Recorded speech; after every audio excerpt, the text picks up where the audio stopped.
बच्चों आगे बढ़ते हैं पेज नंबर 83 से। तन्वी नाम की छात्रा जो है वह अध्यापक जी से कहती है, सर मैं भी एक पंक्ति बताती हूँ, कृपया उसका भी पल्लवन कीजिए। तन्वी नाम की छात्रा ने भी अध्यापक जी से एक पंक्ति बता दी है, बताने की कोशिश कर रही है, उसका पल्लवन करने के लिए कह रही है। उसकी पंक्ति है, सेवा तीर्थ यात्रा से बढ़कर है। वह क्या कहती है? सेवा तीर्थ यात्रा से बढ़कर है। अध्यापक कह रहे हैं, सेवा परम धर्म है, परमो धर्म है। सेवा कैसी है? परमो धर्म है। इस भावना का कौन नहीं स्वीकारता, किंतु जब इस भाव की अवहेलना की जाती है तब समाज में स्वार्थ और तनाव की स्थिति उत्पन्न हो जाती है। अध्यापक जी कह रहे हैं कि सेवा परमो धर्म है, इस भावना को कौन नहीं स्वीकारता। सेवा करना यह अच्छा धर्म है, उसे सब लोग स्वीकारते हैं, किंतु जब इस भाव की अवहेलना की जाती है तब समाज में स्वार्थ और तनाव की उत्पन्न हो जाती है। समाज में स्वार्थी इंसान जब होते हैं तब इसकी अवहेलना हो जाती है और फिर तनाव की स्थिति उत्पन्न हो जाती है। लोग सेवा को भूलकर तीर्थ यात्रा के लिए इस उद्देश्य के साथ निकल पड़ते हैं कि इससे उन्हें मोक्ष मिलेगा। लोग तीर्थ यात्रा पर चले जाते हैं, वे क्या, उनका उद्देश्य क्या होता है कि तीर्थ यात्रा पर जाने के बाद उन्हें मोक्ष मिलेगा। लोग भूल जाते हैं कि सेवा का भाव ही संपूर्ण मानवता को चिरकाल तक सुरक्षित कर सकेगा। यहाँ अध्यापक जी कह रहे हैं, लोग इस बात को भूल जाते हैं कि सेवा का भाव ही संपूर्ण मानवता को चिरकाल तक सुरक्षित कर सकेगा। यानी सेवा भाव होगा है तभी हम चिरकाल तक सुरक्षित रह सकते हैं। सेवा समाज के प्रति कृतज्ञ लोगों का आभूषण है। यानी क्या कहते हैं? सेवा समाज के प्रति कृतज्ञ लोगों का आभूषण है। मानव सेवा एवं प्राणी मात्र की सेवा संपूर्ण तीर्थ यात्राओं का फल देने वाली होती है। मानव सेवा और प्राणी मात्र की सेवा ही संपूर्ण तीर्थ यात्राओं का फल देने वाली होती है। यानी तीर्थ यात्रा पर जाने की ज़रूरत नहीं है। इंसान को क्या करना चाहिए? इंसान की मानव सेवा और प्राणी मात्र की सेवा करेंगे तो तीर्थ यात्रा पर जाने पर जितना आपको फल मिलता है उतना ही फल अगर आप तीर्थ यात्रा पर जाने की बजाय प्राणी मात्रा और मानव की सेवा करेंगे तो वह फल आपको मिल सकता है। सेवा के पात्र हमारे आसपास ही मिल जाते हैं। तीर्थ यात्रा का फल कब मिलेगा, क्या होगा? लेकिन सेवा सद्य फल दामिनी है। सेवा करे सो मेवा पावे, अतः सेवा धर्म अपनाए। यानी तीर्थ यात्रा पर जाने के बाद उसका फल कब मिलने वाला है मालूम नहीं है, लेकिन सेवा करेंगे तो आपको क्या हो जाता है? फल उसका जल्दी मिल जाता है। सेवा सत्य फल दामिनी है, ने सेवा करने से उसका फल जल्दी मिल जाते हैं और इसलिए कहा जाता है सेवा करे सो मेवा पावे, अतः सेवा धर्म अपनाए। इंसान को क्या करना है? तीर्थ यात्रा करने की जाने की बजाय इंसान मानव सेवा और प्राणी मात्रा की सेवा करेंगे तो उसका फल उतना ही आपको मिलता है। इसलिए तीर्थ यात्रा पर जाने के बजाय मानव मात्रा की सेवा या प्राणी मात्रा की सेवा इंसान को करनी चाहिए। यह बात पल्लवन के जरिए यहाँ अध्यापक जी ने छात्रों के सामने रखी है। अध्यापक, मुझे विश्वास है आप लोगों ने पल्लवन को अच्छी तरह से समझ लिया है।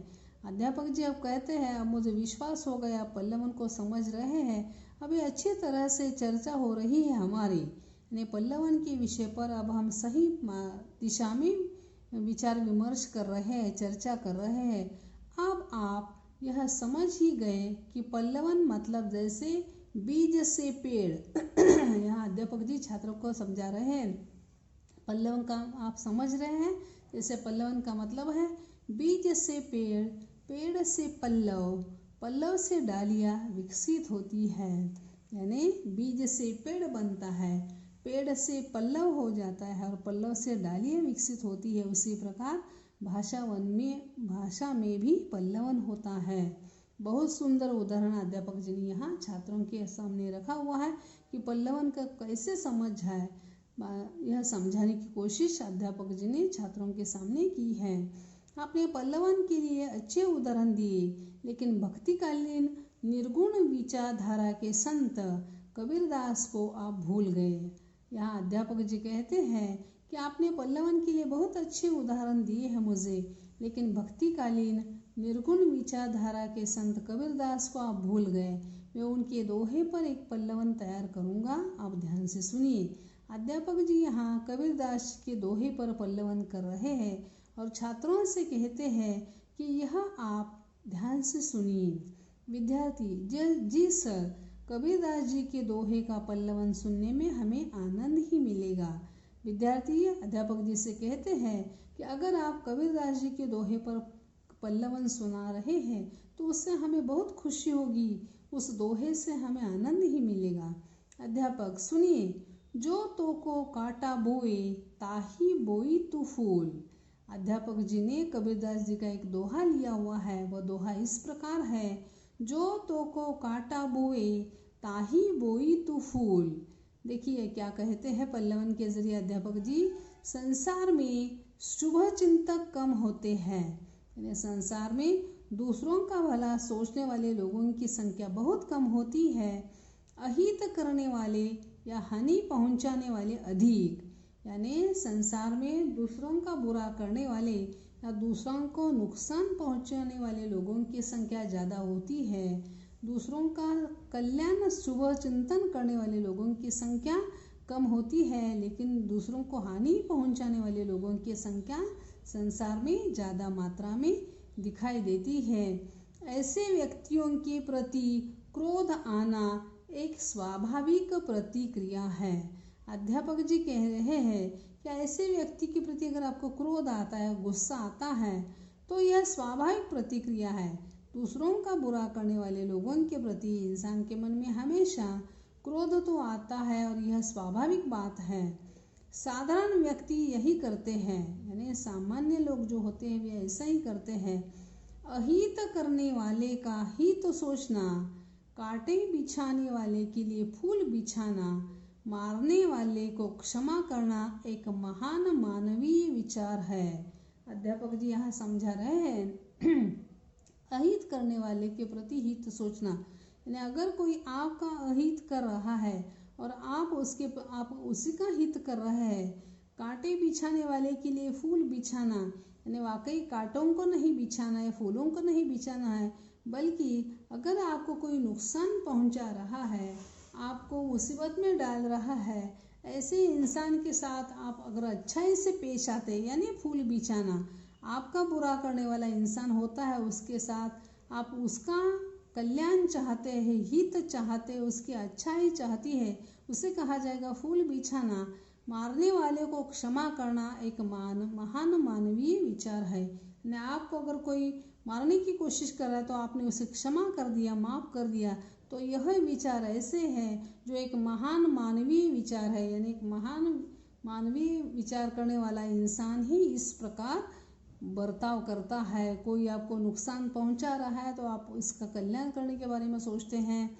अगर आपको कोई मार रहा है तो आप उसे क्षमा कर देते हैं। ऐसे विचार वाले लोग संसार में कम होते हैं, लेकिन ऐसे विचार करने वाले लोग महान मानवीय विचार वाले होते हैं, ऐसा दिखाई देता है। आगे में कहते हैं इसके पीछे अहिंसा की भावना छिपी हुई है, यानी अहिंसा भावना ऐसे इंसान के मन में छिपी है। सबके प्रति मैत्री भाव की साधना है। प्रकृति भी हमें यही शिक्षा प्रदान करती है, ने सबके साथ मैत्री भाव से ही पेश आना चाहिए। ऐसी आपकी साधना होनी चाहिए। प्रकृति हमें यही सीख देती है, ऐसी शिक्षा प्रदान करती है।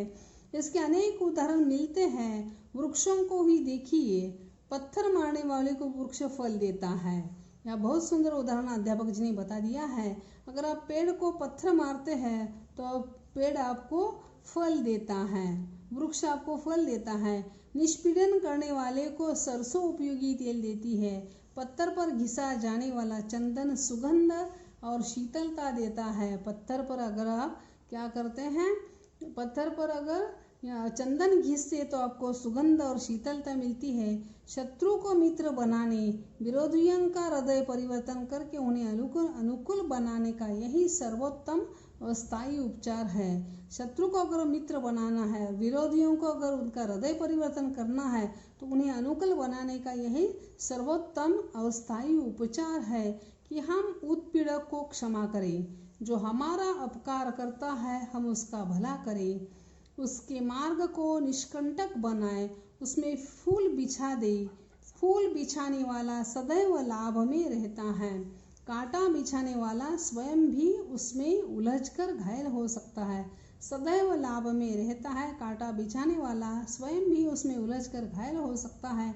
महान पुरुषों का भी यही मत है।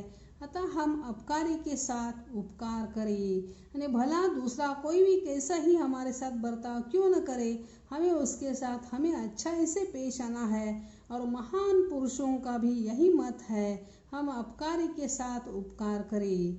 रोशन नाम का छात्र कहता है, सर जी पल्लवन तो बड़ा रोचक होता है। अरे रोशन कहता है, पल्लवन बहुत अच्छा है। लड़की, हाँ आज तक पल्लवन से डर ही लगता था, पर आज तो सारा डर निकल गया। अब हम अच्छी तरह से पल्लवन कर सकते हैं। एक छात्रा अध्यापक जी से कहती है कि अब पल्लवन के प्रति जो डर था वह निकल गया, हम अच्छी तरह पल्लवन कर सकते हैं।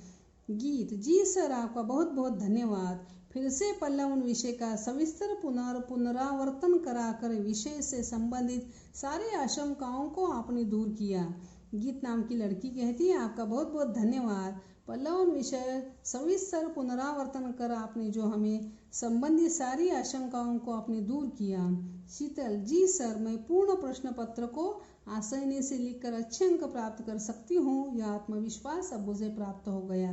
शीतल नाम की छात्रा कहती है कि मैं अब पूर्ण प्रश्न पत्र आसानी से लिख दूंगी और अच्छे अंक प्राप्त कर सकती हूँ, मुझे अब यह आत्मविश्वास प्राप्त हुआ है। अध्यापक, मुझे भी खुशी हुई कि आपने पल्लवन के संदर्भ में इतने सारे प्रश्न किए। चलो आज बहुत जानकारी मिली है आपको।